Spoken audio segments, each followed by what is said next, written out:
감사합니다. 오늘 저희가 이 방위 분담 관련해서 성명서를 43명의 의원님들의 동의를 급히 받았는데 다들 뭐 바쁘셔서 일단 이렇게 가장 멋진 두 의원님을 모시고 제가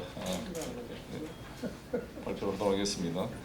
지금 아시다시피 마크 에스퍼 미 국방장관이 한국을 방문해서 오후 4시에 마크 밀러 미 합참의장과 함께 청와대를 예방해서 대통령님을 면담할 예정으로 되어 있습니다.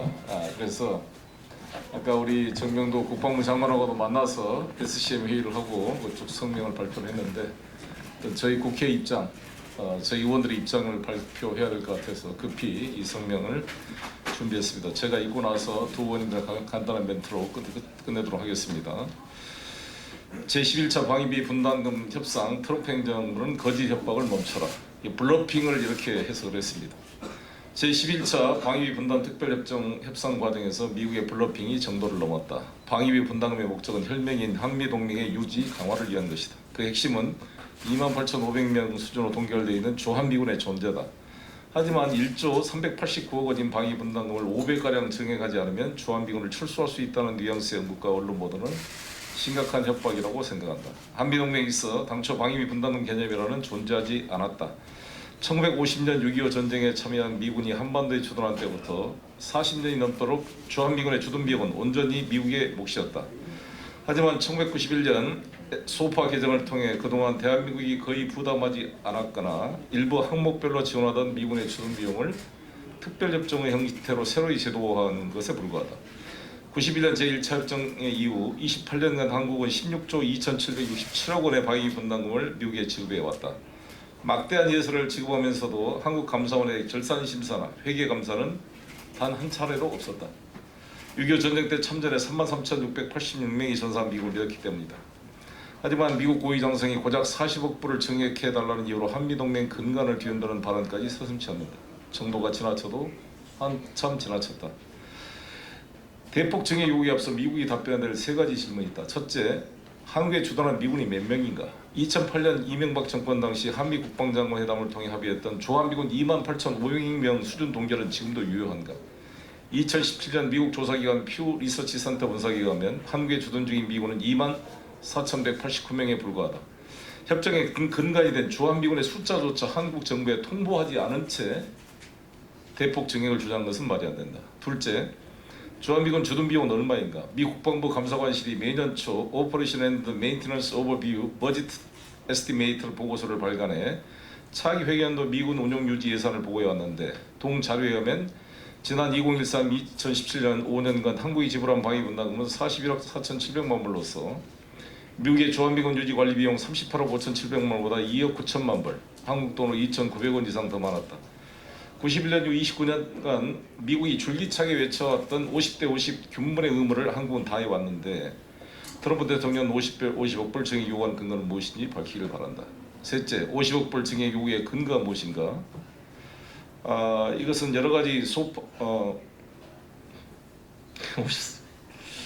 10차 방위비 분담 특별협정 1조는 이렇게 시작한다. 대한민국은 이 협정 유효기간 동안 주한미군 지휘협정 5조에 관련된 특별조치로서 주한미군 주둔에 관련된 경비의 일부를 부담한다. 도대체 주한미군 주둔 경비 어떤 항목으로 어떻게 변경되었기에 5배 증액이 필요한 것인지, 언론에 보도된 것처럼 미군 군인 공무원 월급을 한국이 부담하라는 것인지, 일본과 독일, 중동 전 세계에 흩어져 있는 미군의 주둔 비용을 부담하라는 것인지, 그렇다면 11차 주한미군 방위비 분담 특별협정 협상을 할 것이 아니라 제1차 전 세계 미군 방위비 분담 특별협상을 하는 것으로 하자고 하는 것이 정상일 것이다.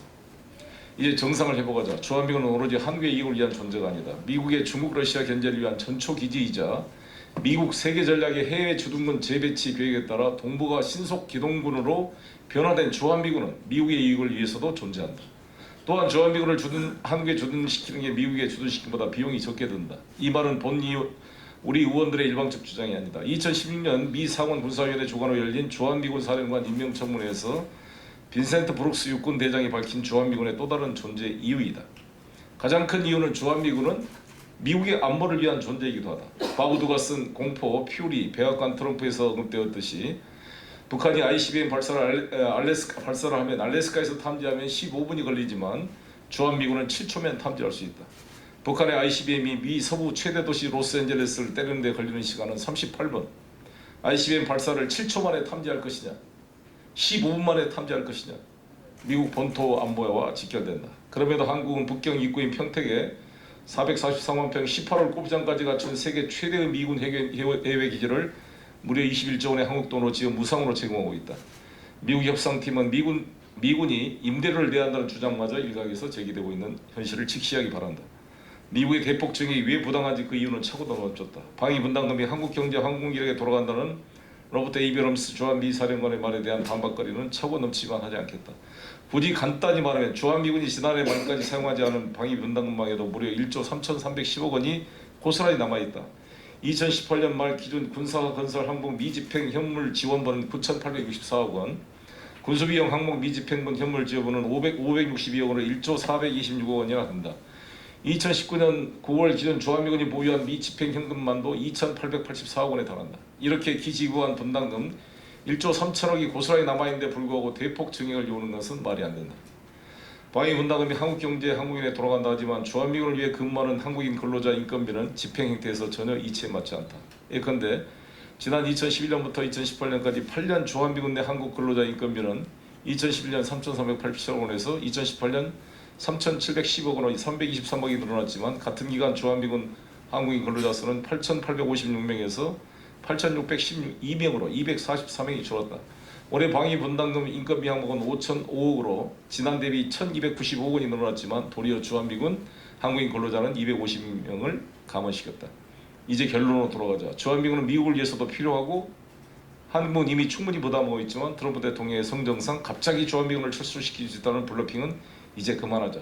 주한미군을 철수를 주장하지는 않겠지만 동맹의 가치를 용병 수준으로 격화시키고 50억 달러를 내놓지 않는다면 주한미군을 철수하겠다 협박하면 갈 테면 가라는 자세로 자주국방 태세를 확립하여야 트럼프 행정부의 협박을 이겨낼 수 있다.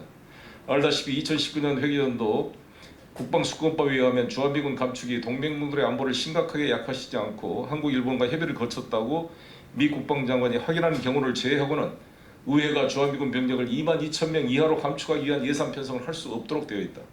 미국 의회에서도 시비 중인 2020년 회계연도 국방수권법에 의하면 22,000명이던 하한선을 28,500명으로 늘어났다. 동법원에 대한 미국 상원 표결 결과 찬성 86, 반대 8로 압도적이다. 이 같은 미국 상원 표결 결과가 의미하는 것은 명확하다. 주한미군은 반드시 미국의 안보를 위해서도 필요하고 트럼프 대통령의 깜짝 트윗으로 주한미군을 철수할 수는 없다는 것이다. 마지막으로 한국 언론과 정부에 대해 두 가지 당부를 말씀드리고 싶다. 미국의 11차 SMA 협상팀이나 미국 국방부 관료의 말 한마디 한마디를 받아쓰기 전에 주한미군은 미국의 이익을 위해서도 존재하는 사실을 분명히 하기 바란다. 우리나라 보수 언론은 트럼프 행정부의 속내를 명확히 인식하고 잘못된 여론 형성을 조장하라 방치하지 말아달라. 우리나라의 영토의 주권과 국민의 생명과 자유재산은 기본적으로 우리 힘으로 지킨다는 자주국방을 전제로 한미동맹 협력을 구하는 결의와 자세가 필요하다. 미국 무기를 세계에서 첫 번째, 두 번째로 구입하면서 세계 최대 미군 기지를 무료로 제공하고 있으면서도 이렇게 협박에 굴복하는 일은 문재인 정부에서 결코 있어서는 안 될 일이라고 본다. 2019년 11월 15일 여기 지금 유인물에 아직 유인이 안 된 분들이 기동민 의원님, 유승희 의원님이 포함돼서 44명의 의원이 동의했고 아마 더 많은 분들이 동의할 텐데 연락이 좀 충분히 안 됐고요. 특히 지금 우리 당이 아닌 분들 중에는 정동영 의원님, 천정배 의원님, 추혜선 의원님 하고 이런 분들이 참여를 해주셨습니다. 그러면 박지원 의원님도 동의를 해주셨고요. 그럼 우리 의원님들 김한정 의원님부터 한 말씀씩 하겠습니다. 예, 더불어민주당 국회의원 김한정입니다. 한미 동맹은 호혜적인 것입니다. 대한민국이 빠진 미국의 동북아 전략은 없습니다. 한미 동맹은 미국의 동북아 평화 안정에 크게 기여하고 있기 때문에 일방적인 군사적 시혜가 아닙니다. 주한 미국은 한반도 평화 안정에 기여해 왔습니다. 그러나 한편으로 미국의 동북아 전략의 필요성 때문에도 주둔하고 있는 것입니다. 방위비 분담의 비상식적 정액 요구나 또 일방적 전가는 합리적이지 않습니다. 미국의 국익에도 반할 것입니다. 미국은 합리적이고 이성적인 태도로 방위비 분담 협상에 임해서 대한민국의 국민이 납득할 수 있는 안을 내놓아야 할 것입니다. 그래서 한미동맹이 더욱더 굳건해지고 주한미군이 동북아 평화 안정에 기여하는 제 위치에 활약할 수 있도록 미국도 협력해야 할 것입니다. 감사합니다. 예, 경기 광주 의뢰 임종서입니다. 한미 동맹은 이 대한민국의 안보와 미국의 안보 또 세계 안보 질서에 꼭 필요한 것입니다. 하지만 적정한 수준의 이 한미 방위비 분담금이야말로 서로 협력하고 충분한 대화를 통해서 적정한 금액이 산정되었을 때 그게 이 동맹관계가 유지될 수 있지 않을까 생각됩니다. 그렇기 때문에 이번에 이 억압적으로 5조 원을 늘려라 하는 것은 앞뒤가 맞지 않다고 생각합니다. 한미동맹은 다시 한번 말씀드리지만 세계 안보 질서를 위해서 함께 고민하고 숙고해야 될 문제라고 생각합니다. 다음은 우리 서초의 박경미 의원님께서 참여해 주셨는데 한 말씀 하겠습니다. 네, 그 송영길 의원님께서 낭독하신 기자회견문에 상세하게 구체적인 수치와 더불어 팩트들이 적시되어 있고 또 앞서 두 분 말씀하셨기 때문에 저도 이하 동문으로 가름하겠습니다.